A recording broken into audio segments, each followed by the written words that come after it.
तुळजाभवानी मंदिराबाहेर जितेंद्र आव्हाड यांचे कार्यकर्ते आणि भाजपचे कार्यकर्ते आमने-सामने आले। भाजप कार्यकर्त्यांनी जितेंद्र आव्हाड यांच्या विरोधात तीव्र घोषणाबाजी केली।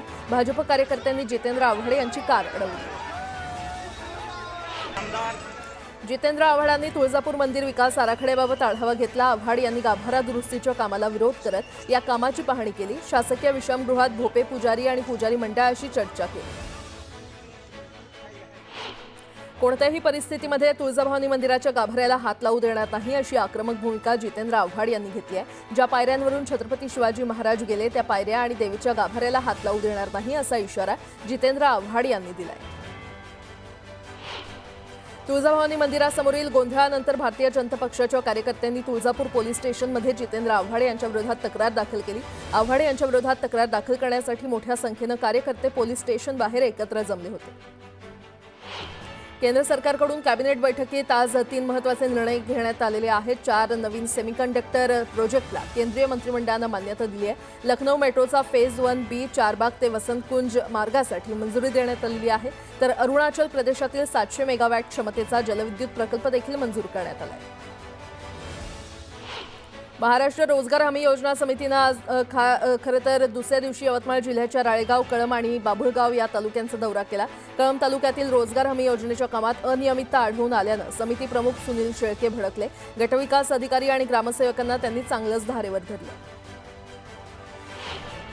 गेल्या 10 महिन्यांपासून राज्यातील कुठल्याच आमदारांना निधी नसल्याचं वक्तव्य आमदार संजय गायकवाड यांनी केलंय। दरम्यान पुढे निधी मिळणार असल्याचंही ते म्हटलं।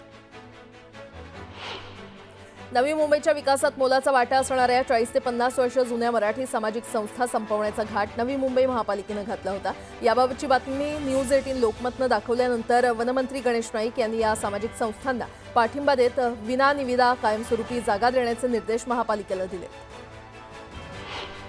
मालाड पश्चिमेतील भुजाळे तलावाच्या गेटवर लावण्यात येणाऱ्या नावाच्या फलकावरून राजकारण तापलंय। भुजाळे तलावाच्या सुशोभीकरणाचं काम शिवसेना उबाठाचे आमदार मिलिंद नार्वेकर यांच्या निधीतून पूर्ण झालं। मात्र काँग्रेस आमदार असलम शेख यांच्या नावाचा फलक गेटवर लावल्यामुळे शिवसैनिक आक्रमक झाले।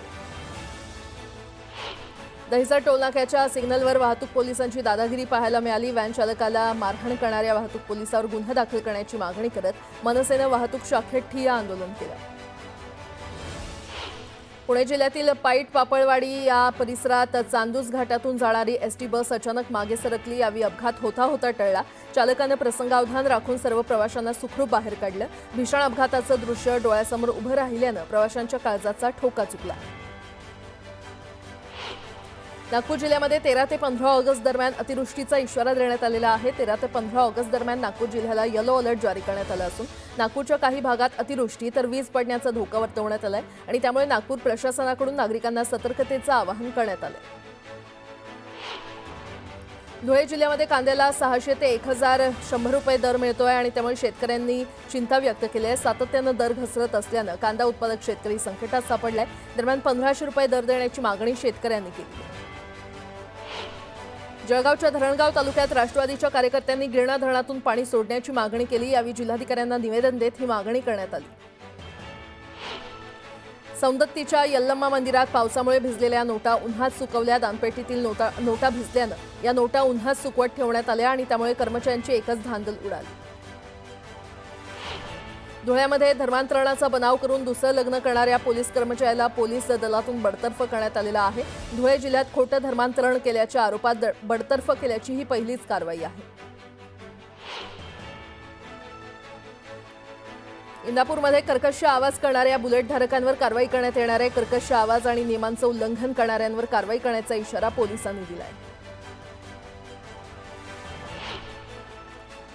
आता एक मोठी बातमी। आदित्य ठाकरेंनी पुन्हा एकदा मनसे आणि उद्धव ठाकरेंच्या शिवसेनेच्या युतीबाबत संकेत दिलेले आहेत। महाराष्ट्राच्या मनात जे आहे ते नक्की होईल असं सूचक विधान केल्यामुळे पुन्हा मनसे आणि ठाकरेंच्या शिवसेनेच्या युतीच्या चर्चा सुरू झालेल्या आहेत। ते मुंबईमध्ये बोलत होते। यावेळी ठाकरे बंधूंच्या युतीवर महाविकास आघाडीतील नेतेही सकारात्मक असल्यासंदर्भात पत्रकारांनी आदित्य ठाकरेंना विचारलं। यावर आदित्य ठाकरे यांनी काय उत्तर दिलंय ऐकूया।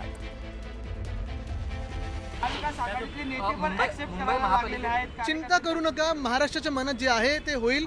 सगळे जे काही पक्ष या देशात आपण पाहतो लोकशाही वाचवण्यासाठी एकत्र येणं गरजेचं आहे, कारण लोकशाही नाही राहिली तर इथे कुठचे विषयच राहणार नाहीत। तुम्हाला आवाज उठवायला काही संधीच मिळणार नाही। मोठी आनंदाची बातमी समोर येते. महाराष्ट्राची पैठणी व्हिक्टोरिया अल्बर्ट संग्रहालयामध्ये प्रदर्शित होणार असून सांस्कृतिक कार्यमंत्री आशिष शेलार यांनी याबाबत विनंती केली होती. हातमागावरच्या वस्त्रांच्या प्रदर्शनासाठी देखील सकारात्मक चर्चा झाल्याची माहिती आहे.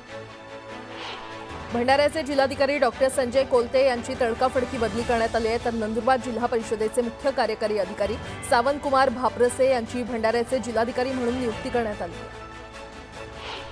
शणू हांडे अपहरण प्रकरणातील 7 आरोपींना 14 दिवसांची न्यायालयीन कोठडी सुनावण्यात आली आणि या 7ही आरोपींची पोलीस कोठडीमधून न्यायालयीन कोठडीमध्ये रवानगी करण्यात आली. मराठी एकीकरण समितीच्या वतीनं होणाऱ्या कबूतरखान्याविरोधातील आंदोलनात मनसे सहभागी होणार नाही. समितीच्या वतीनं कुणीही मनसेला संपर्क केला नाही, त्यामुळे तुर्तास आंदोलनामध्ये सहभागी होण्याबाबत कोणताही निर्णय झाला नाही, अशी माहिती मनसे नेते बाळा नांदगावकर यांनी दिली. मुंबईमध्ये सर्वोच्च न्यायालयाच्या निर्देशानंतरही कबुतरांच्या बाबतीत सुरू असलेलं भूतदयेचं राजकारण लोकांच्या जीवाशी कसं येऊ शकतं, याबाबत भाष्य केलंय पक्षीप्रेमी डॉक्टर कल्याण गंगवाल यांनी. मानवी वस्तीबाहेर कबुतरखाने शिफ्ट करा, असं डॉक्टर गंगवाल म्हटलंय. चंद्रपूरच्या प्राचीन मुरलीधर शिवालय मंदिराजवळ उभारण्यात येणाऱ्या अम्मा चौक स्मारकाला पुरातत्व खात्यानं आक्षेप घेतला. याबाबत महापालिका आयुक्त विपिन पालिवाल यांना नोटीस बजावण्यात आली आहे. 7 दिवसांच्या आत बांधकाम आणि सौंदर्यीकरण हटवण्याचे निर्देश देण्यात आले. चंद्रपूर जिल्हा प्रशासनानं ठाकरेंच्या शिवसेनेचे जिल्हाप्रमुख विक्रांत सहारेला तडीपार घोषित केलंय. विक्रांत सहारेवर गंभीर स्वरूपाचे 6 गुन्हे दाखल असल्यानं ही कारवाई करण्यात आली आहे.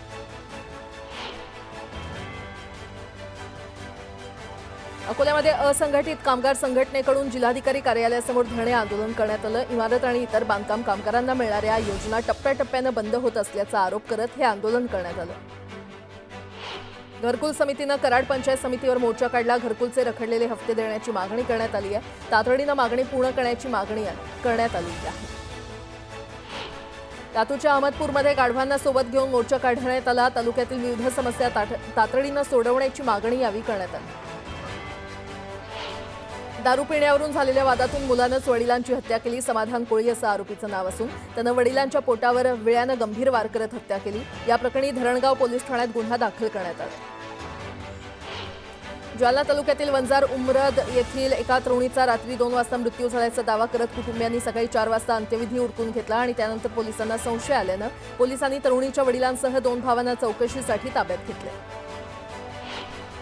मुंबईच्या कांजूरमार्ग विभागात एका 3 वर्षीय मुलाच्या अंगावरून कार गेल्यानं हा मुलगा गंभीर जखमी झालाय. ओम कनोजिया असं या मुलाचं नाव असून सायनच्या टिळक रुग्णालयातील अतिदक्षता विभागात त्याच्यावर उपचार सुरू आहेत. पुण्याच्या खेड तालुक्यातील कुंडेश्वरच्या दर्शनाला निघालेल्या महिलांच्या वाहनाचा अपघात झाला. या वाहनात 40 महिला होत्या. यापैकी 10 महिलांचा मृत्यू झाला असून 25 महिला भाविक आणि 2 लहान मुलांची प्रकृती गंभीर आहे. नागपूरमध्ये गांजा विक्री करणाऱ्यांवर पोलिसांनी कारवाई केली आहे. यावेळी पोलिसांनी दोघांना ताब्यात घेतलेलं आहे. त्यांच्याकडून संपूर्ण मुद्देमाल पोलिसांनी जप्त केला आहे.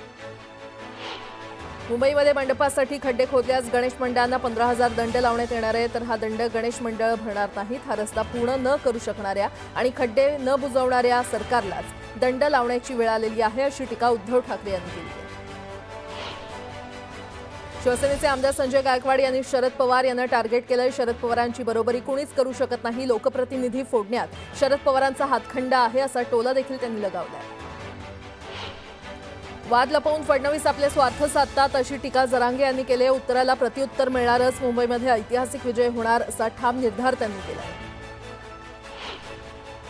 मतदार याद्यांमध्ये नावं समाविष्ट करण्याचा किंवा वगळण्याचा अधिकार निवडणूक आयोगाकडेच असतो. आधार कार्ड किंवा मतदार ओळखपत्र हे नागरिकत्व सिद्ध करण्यास अंतिम पुरावा मान्य होऊ शकत नाही, असं निरीक्षण सर्वोच्च न्यायालयानं सुनावलंय.